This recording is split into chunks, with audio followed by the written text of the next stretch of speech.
இந்தியாவை பொறுத்தவரை தமிழ்நாடு வந்து பாத்தீங்கன்னா ஒரு முன்னோடி மாநிலம்னு சொல்லலாம்.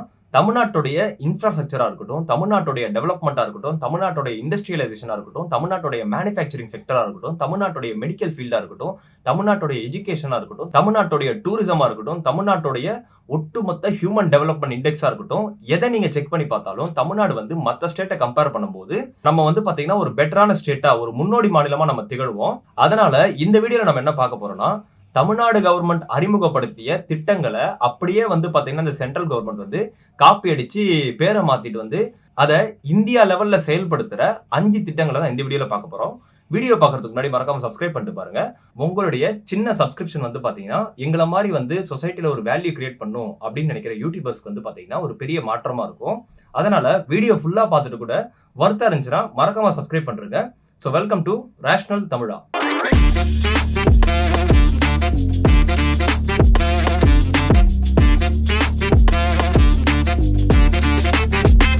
முதல் திட்டத்தை வந்து பாத்தீங்கன்னா நம்ம கர்ம வீரர் காமராஜர் கிட்ட இருந்து ஆரம்பிப்போம். தமிழ்நாட்டுடைய கல்வி தந்தைன்னு சொன்னா அது காமராஜர்ன்றது உங்களுக்கு தெரியும். அவர் ஆட்சிக்கு வந்ததுக்கு அப்புறம் 14,000 ஸ்கூல் வந்து பாத்தீங்கன்னா ஓபன் பண்ணாரு. இதுல அவர் வந்து முக்கியமான பாலிசிஸ் எல்லாம் இன்ட்ரோடியூஸ் பண்ணாரு. அதாவது இலவச கட்டாய கல்வி திட்டம். இந்த மாதிரி 14 வயசு வரைக்கும் வந்து பாத்தீங்கன்னா ஒரு பையன் வந்து கட்டாயமா கல்வி எடுத்துக்கணும், அதுவும் இலவசமா வந்து பாத்தீங்கன்னா அரசாங்கமே தரும். இப்படி ஒரு பாலிசியை 1956ல அவர் போடுறாரு. இதை தொடர்ந்து வந்து பாத்தீங்கன்னா இந்த மாதிரி வந்து ஒரு கமிட்டி செட் பண்றாரு. அதாவது ஒரு கிராமத்துல 500 பேருக்கு மேல இருந்தாங்கன்னா அங்க கம்பல்சரியா ஒரு ஸ்கூல் வந்து பாத்தீங்கன்னா கட்டணும்.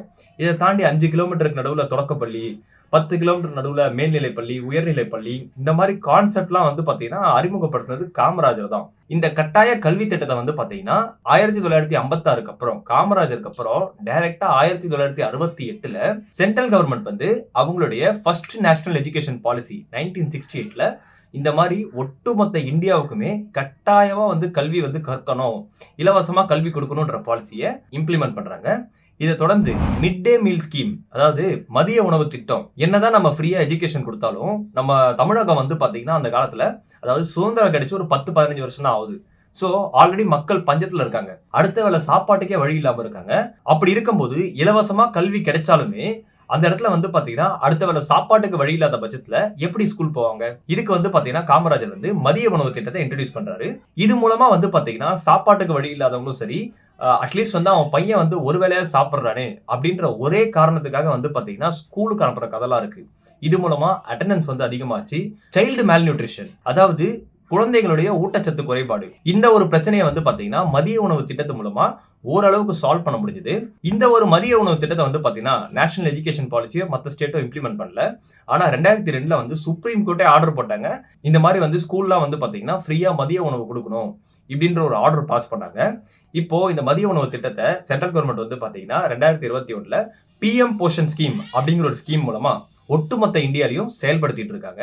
சோ எப்படி பார்த்தாலும் தமிழ்நாடு இன்னைக்கு எவ்வளவு வளர்ந்தாலுமே அதுக்கு அடித்தளம் போட்டது யாருன்னா காமராஜர் தான் சொல்லலாம்.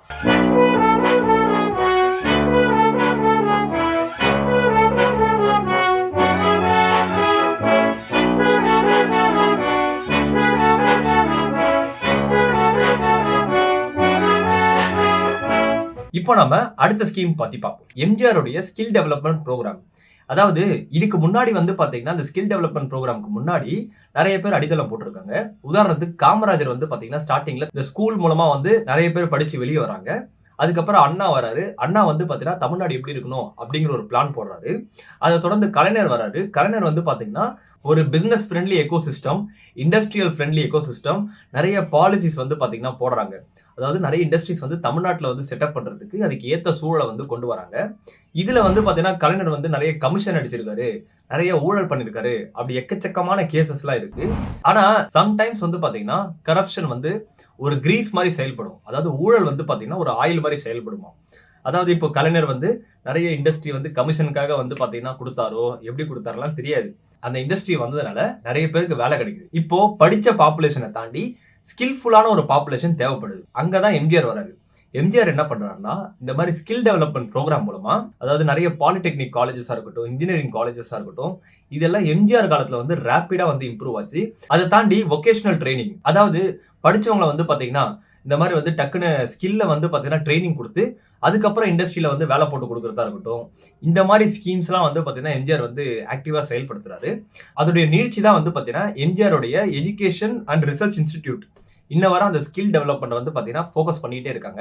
இந்த மாதிரி அந்த ஸ்கில் இருக்குல்ல, அந்த ஸ்கில்லுக்கு முக்கியத்துவம் கொடுத்து டக்குன்னு கோர்ஸ் பண்றது, டிப்ளோமா இந்த மாதிரி கான்செப்ட்லாம் வந்து பார்த்தீங்கன்னா அந்த எம்ஜிஆருடைய அந்த ஸ்கீம்ஸ்னால தான் வந்து பார்த்தீங்கன்னா இன்னைக்கு வந்து தொடர்ந்துட்டு இருக்கு. இத அப்படியே வந்து பார்த்தீங்கன்னா இந்த பிஜேபி வந்து பார்த்தீங்கன்னா ஸ்கில் இந்தியா அப்படின்னு சொல்லிக்கிட்டு இந்த எம்ஜிஆர் செயல்படுத்துற இந்த ஒரு விஷயத்தை தான் இவங்க வந்து பார்த்தீங்கன்னா பட்டிட்டிங்கரிங் பண்ணி ஸ்கில் இந்தியான்னு சுத்திட்டு இருக்காங்க. அதை தாண்டி சென்டர் வந்து பார்த்தீங்கன்னா இதுக்கு தனி டிபார்ட்மெண்ட்டே வச்சிருக்கு. அதாவது ministry of skill development and entrepreneurship அப்படிங்கிற ஒரு தனி டிபார்ட்மெண்ட்டே வச்சிருக்கு. ஸோ தமிழ்நாடு வந்து பார்த்தீங்கன்னா டெவலப்மெண்ட்டுக்கு எல்லாருமே, அதாவது காமராஜரா இருக்கட்டும், கருணாநிதியா இருக்கட்டும், எம்ஜிஆரா இருக்கட்டும், ஜெயலலிதாவா இருக்கட்டும், ஏன் நம்ம எம்கே ஸ்டாலினா இருக்கட்டும், எடப்பாடி பழனிசாமியா இருக்கட்டும், எல்லாருமே ஒவ்வொரு விதமா வந்து பார்த்தீங்கன்னா தமிழ்நாடு இந்த நிலைமைக்கு வரதுக்கு வந்து ஒரு காரணமா அமைஞ்சிருக்கு. இதனால தான் இந்தியாலே மோஸ்ட் இண்டஸ்ட்ரியலைஸ்டு ஸ்டேட் எதுன்னு கேட்டீங்கன்னா தமிழ்நாடு. மோஸ்ட் அர்பனைஸ்டு ஸ்டேட் எதுன்னு கேட்டீங்கன்னா அதுவும் தமிழ்நாடு. 50% மேல மக்கள் வந்து பார்த்தீங்கன்னா கிராமத்தை விட நகரத்துல வாழ்றாங்க. இது கூடவே அதிக ஃபேக்டரி உள்ள ஸ்டேட் எதுனா தமிழ்நாடு. இப்போ நம்ம அடுத்த ஸ்கீம் பத்தி பார்ப்போம். Chief minister girl child protection scheme. இது வந்து பாத்தீங்கன்னா பெண்களுடைய அந்த ஆண் பெண் அந்த ஒரு ஏற்றத்தாழ்வை குறைக்கிறதுக்கும், அதை தாண்டி வந்து பெண்களுடைய உரிமையை வந்து பாத்தீங்கன்னா எம்பவர் பண்றதுக்கு வந்து கவர்மெண்ட் வந்து பாத்தீங்கன்னா ஒரு இன்வெஸ்ட்மெண்ட் மூலமா இதை வந்து சார்ட் அவுட் பண்ணும்.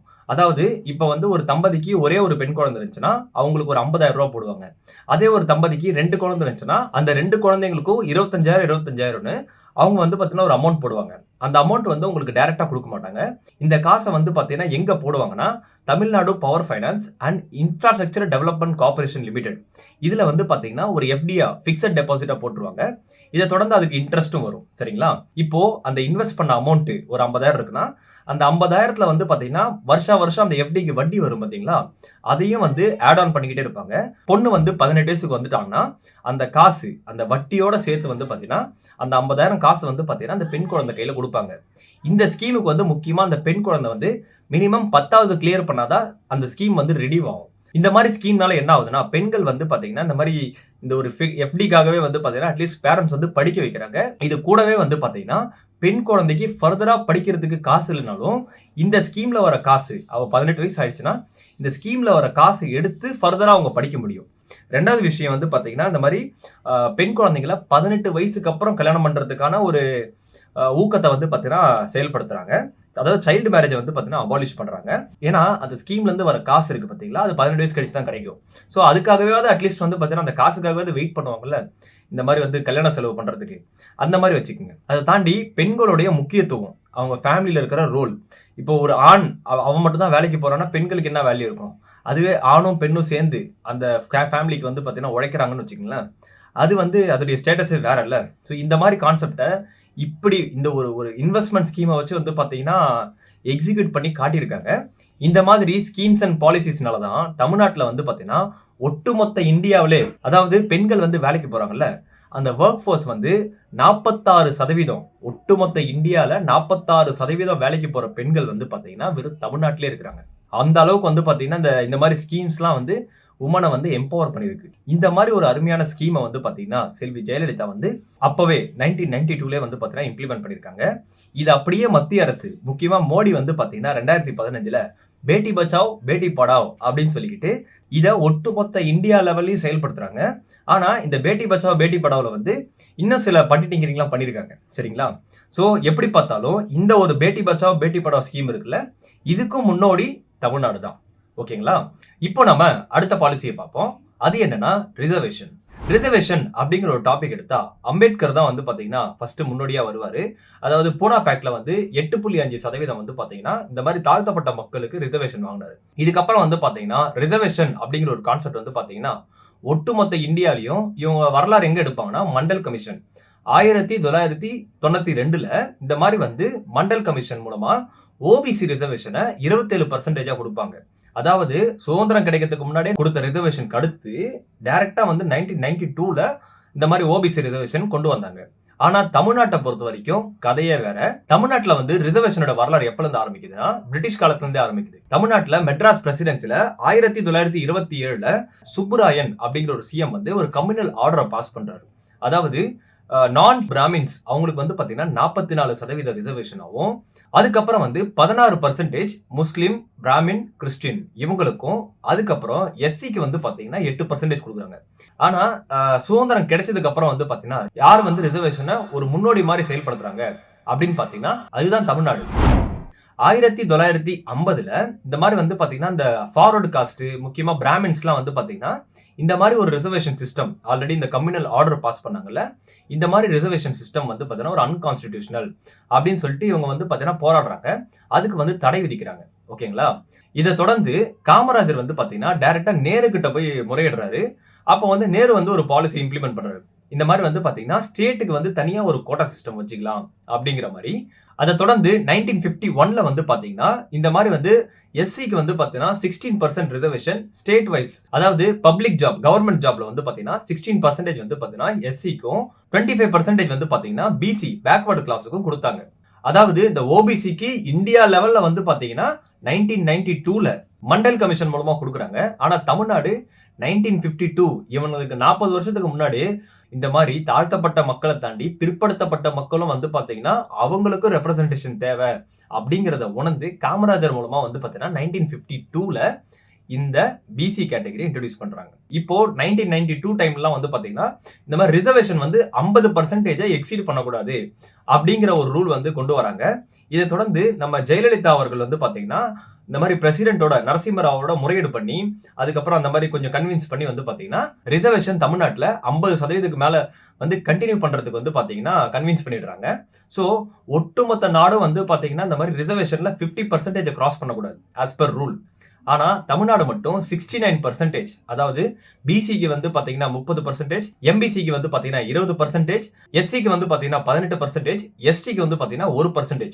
டோட்டலா வந்து பாத்தீங்கன்னா 69% ரிசர்வேஷன் வந்து தமிழ்நாட்டுல ஃபாலோ பண்ணப்படுது. சோ இந்த ஓபிசி பேக்வர்டு கிளாஸுக்கு வந்து பாத்தீங்கன்னா அவங்களுக்கும் ரெப்ரசன்டேஷன் தேவை, அவங்களும் வந்து பாத்தீங்கன்னா பின்னடைவை சந்திச்சிருக்காங்க அப்படிங்கறத ஆரம்பத்திலே உணர்ந்து இந்தியன் கவர்மெண்ட்டை விட 40 வருஷத்துக்கு முன்னாடியே வந்து பாத்தீங்கன்னா அந்த பிசிய போட்டு இன்னைக்கு வந்து கொஞ்சம் ஃபேரா வந்து பாத்தீங்கன்னா ஒரு சமூக நீதியை மெயின்டைன் பண்ணிட்டு வராங்க அப்படின்னு சொல்லலாம். சோ ரிசர்வேஷனை பேலன்ஸா கொண்டு போறதுக்கு முன்னோடி யாருன்னு கேட்டீங்கன்னா அதுவும் இந்தியா லெவல்ல வந்து பாத்தீங்கன்னா தமிழ்நாடு தான். இந்த மாதிரி தமிழ்நாடுடைய பாலிசியை காப்பி அடிக்கிறாங்களோ இன்ஸ்பயர் பண்றாங்களோ ஏதோ ஒண்ணு மக்களுக்கு நல்லது நடக்குதா அதுதான் மேட்டர். எப்படி பார்த்தாலும் இந்த இந்தியா வந்து பாத்தீங்கன்னா தமிழ்நாட்டுடைய ஸ்கீம்ஸை முன்னோடியா எடுத்து பட்டிட்டிங்கரிங் பண்ணி யூஸ் பண்றாங்கன்னா அது தமிழர்களுக்கு ஒரு சின்ன பெருமை தானே. எனிவே நான் வந்து பாத்தீங்கன்னா ஆரம்பத்துல 5 ஸ்கீமை பத்தி பேசுறதா இருந்தேன். ஆனா 4 ஸ்கீம்ல ஏன் கன்க்ளூஷன் தர அப்படின்னு நீங்க கேட்கலாம். ஏன்னா 5வது ஸ்கீம் வந்து பாத்தீங்கன்னா கொஞ்சம் கான்ட்ரோவர்ஷியலான ஸ்கீம். அந்த ஸ்கீம் என்னன்னா ஃப்ரீபீஸ். ஆக்சுவலி இந்த ஃப்ரீபீஸ் அதாவது இந்த இலவசம் வந்து பாத்தீங்கன்னா எனக்கு தெரிஞ்சு 2006-07 கலைஞர் வந்து பாத்தீங்கன்னா கலர் டிவி கொடுத்தாரு. எங்க தாத்தாவுக்கு 2 ஒய்ஃப்ன்றதுனால 2 ரேஷன் கார்டு, அதனால வந்து பாத்தீங்கன்னா எங்களுக்கு 2 டிவி கிடைச்சது.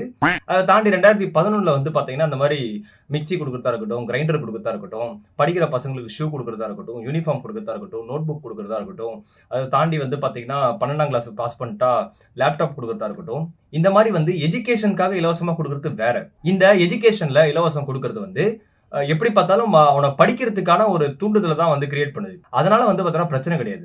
ஆனா எலெக்ஷன் ஜெயிக்கிறதுக்காக மட்டுமே சில இலவசத்தெல்லாம் அறிவிக்கிறது வந்து பாத்தீங்கன்னா ஆக்சுவலி இந்த ஓட்டுக்கு காசு கொடுக்கறத லீகலாவே பண்ற மாதிரி தான் கணக்கு வருது. ஓகே, எப்படி பார்த்தாலும் நம்மளுடைய டாக்ஸ் மணி தான் வந்து பாத்தீங்கன்னா அவங்க எடுத்து நம்மள்ட்ட இலவசம் சொல்லி நம்ம தள்ள கட்டிட்டு இருக்காங்க. இந்த மாதிரி ஃப்ரீபீஸ் கொடுக்கறது வந்து பாத்தீங்கன்னா ஆக்சுவலி தமிழ்நாடு கவர்மெண்ட் இருந்து நிறைய ஸ்டேட்ஸ் வந்து பாத்தீங்கன்னா காப்பிடிக்கிறாங்க. அதுல பெரும் பருத்துக்கு ஒண்ணு இல்லைண்ணா. இப்போ ரீசெண்டா வந்த மகாராஷ்டிரா எலெக்ஷனுடைய அந்த ஒரு மேனிஃபெஸ்டோ பாருங்களேன். இந்த ஏக்நாத் சிந்தேவும் சரி, உத்தவ் தாக்கரேவும் சரி, இவங்கலாம் வந்து பாத்தீங்கன்னா ஃப்ரீபீஸை வந்து பாத்தீங்கன்னா போட்டி போட்டு கொடுக்குறாங்க. அதை தாண்டி ரீசெண்டா டெல்லியில நடந்துச்சு பாத்தீங்கன்னா எலெக்ஷன், அதுல கூட வந்து பாத்தீங்கன்னா ஃப்ரீபீஸ் கொடுக்கறது வந்து பாத்தீங்கன்னா ஹைலைட் பண்ணியிருந்தாங்க. இந்த free electricity, free water supply, அதுக்கப்புறம் காங்கிரஸ் வந்து இந்த மாதிரி லேப்டாப்பும் கொடுக்குறோம் அப்படின்னு சொன்னாங்க. அதை தாண்டி உத்தரப்பிரதேஷ், பீகார்லாம் வந்து பாத்தீங்கன்னா சைக்கிள் ஃப்ரீயா தருது. இந்த மாதிரி தமிழ்நாடு பண்ணது வந்து பாத்தீங்கன்னா இவங்களும் ரெப்ளிகேட் பண்ணிட்டு இருக்காங்க. தமிழ்நாடு பண்ற ஃப்ரீபீஸே வந்து பாத்தீங்கன்னா ஆக்சுவலி என்ன கேட்டீங்கன்னா தப்புன்னு தான் சொல்லுவேன். ஏன்னா நீங்க யோசிச்சு பாருங்க, உங்க ஊர்ல வந்து பாத்தீங்கன்னா ஒரு 100 வீடு இருக்கு. அந்த 100 வீடு கொண்ட ஊருக்கு வந்து பாத்தீங்கன்னா ஒரு ரோடு போடணும். அந்த ரோடுக்கு வந்து பாத்தீங்கன்னா 50 லட்ச ரூபா செலவாகுதுன்னு வைங்களேன். இப்போ அவன் வந்து ரோடு போடுறேன் அப்படின்னு சொல்லி ஒருத்தன் வந்து பாத்தீங்கன்னா எலெக்ஷன்ல நிக்கிறான். இன்னொருத்தன் வந்து பாத்தீங்கன்னா மாசம் மாசம் உங்களுக்கு 1000 ரூபா கொடுக்குறேன் அப்படின்னு நின்னான்னு வச்சுங்களேன். ஜென்ரலா பப்ளிக் யாருக்கு ஓட்டு போடுவாங்க? 1000 ரூபா கொடுக்கணுன்றதா ஓட்டு போடுவாங்க. அப்படி பாத்தீங்கன்னா அந்த 1000 ரூபா கொடுக்குறான் பாத்தீங்களா, அவனுக்கு ஓட்டு போட்டுட்டு அவன் வந்து ஜெயிச்சிருவான். சரிங்களா? உங்களுக்கும் 1000 ரூபா கொடுப்பான்னு கூட வச்சுக்கோங்க. சப்போஸ் அதுக்கு பதிலா ரோடு போடுறேன்னு சொன்னான் பாத்தீங்களா, அவனுக்கு ஓட்டு போட்டிருந்தா இந்த இடத்துக்கு உங்க ஊர்ல ரோடு வந்திருக்கும். இப்போ ரோடு போட்டதுனால உங்களுக்கு பஸ் வசதி கிடைக்கும், டிரான்ஸ்போர்டேஷன் ஃபாஸ்ட் ஆகும். அதை தாண்டி வந்து பாத்தீங்கன்னா நீங்களும் வந்து நிறைய எக்கனாமிக் ஆக்டிவிட்டிஸ் வந்து பாத்தீங்கன்னா அந்த இடத்துல இன்க்ரீஸ் ஆகும். சரிங்களா? சோ இலவசமா கொடுக்கறத தவிர்த்துட்டு அவங்க வந்து உண்மையாலுமே டெவலப்மெண்ட் பண்றதுல ஃபோக்கஸ் பண்ணியிருந்தா எல்லாருக்கும் எப்படி வேலை கிரியேட் பண்ணலாம், எல்லாருக்கும் வந்து வருமானத்தை எப்படி இன்க்ரீஸ் பண்ண வைக்கலாம், எப்படி ஸ்டாண்டர்டை வளர்க்கலாம் அப்படின்னு யோசிச்சிருந்தா வேற. ஏதோ ஒரு வெள்ளைக்காரன் வந்து பாத்தீங்கன்னா இந்த மாதிரி 4 பிரெட் பாக்கெட்டை தூக்கி இந்தியன்ஸ் கிட்ட போட்டுட்டீங்கன்னா அவன் புரட்சி பண்றதை விட்டுருவான். அந்த மாதிரி ஒரு கான்செப்ட் உண்மைதான் போல இருக்குது. அதாவது மக்கள் வந்து இலவசத்தை வாங்கிட்டு இலவசத்தை பெற்றதுக்கு அப்புறம் அந்த அரசாங்கத்தை கேள்வி கேட்கறதுக்கு தயங்குறாங்க. ஓகேங்களா? இது வந்து எவ்வளவு லாஜிக்கா இருக்கு நீங்களே கிரவுண்ட் லெவல்ல செக் பண்ணி பாருங்க. சோ இந்த ஃப்ரீபீஸ் வந்து பாத்தீங்கன்னா பொருளாதார ரீதியா வந்து நமக்கு பின்னடைவை தான் தள்ளுமே தவிர இது வந்து பாத்தீங்கன்னா ஒரு டெம்பரரி சொல்யூஷன். மக்களுக்கு வந்து ஒரு டெம்பரரி சொல்யூஷன் தான். சில ஃப்ரீபீஸ் வந்து பாத்தீங்கன்னா வரவேற்கத்தக்கது. ஆனா இந்த மாதிரி வந்து ஃப்ரீபீஸை வச்சு ஆட்சி பிடிக்கிற அந்த கலாச்சாரம் இருக்குல்ல, அது சமுதாயத்துக்கு ரொம்ப ஆபத்தான ஒரு விஷயம்.